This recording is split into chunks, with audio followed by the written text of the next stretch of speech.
What is it that gives something its value? Is it its rarity, its utility, or perhaps the belief and trust we place in it? Today we delve into a discussion on two fascinating forms of value storage: Bitcoin and gold.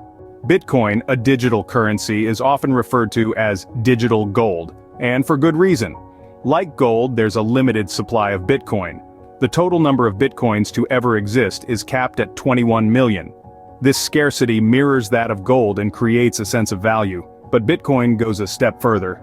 Its digital nature makes it highly portable and easy to store. No need for high-security vaults or armored transport here. If you have access to the internet, you can access your Bitcoin. But Bitcoin isn't without its drawbacks. Its digital nature, while a strength, can also be a weakness. Cybersecurity threats pose a real risk to Bitcoin owners. Plus, the value of Bitcoin is notoriously volatile. One day it could be worth thousands, the next it could plummet. Now, let's turn our attention to gold. Gold has been a tried-and-true store of value for centuries.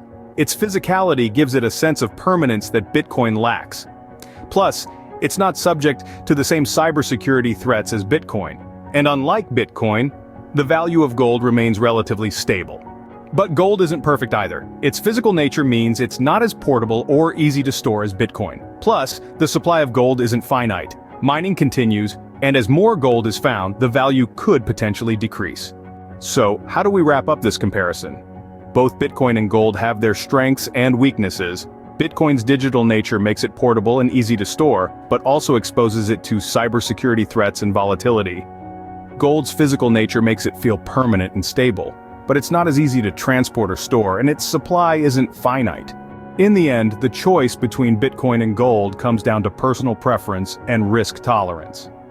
But one thing is clear: the concept of value is not as straightforward as it may seem. It's not just about rarity or utility, but also about the trust and belief we place in it.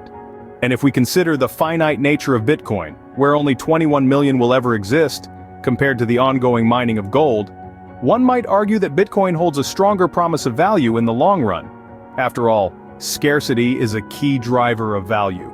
But remember, value is not just about scarcity, but also about trust. And trust, like value, is something that must be earned over time.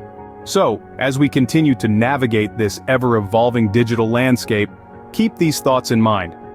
What is it that gives something its value?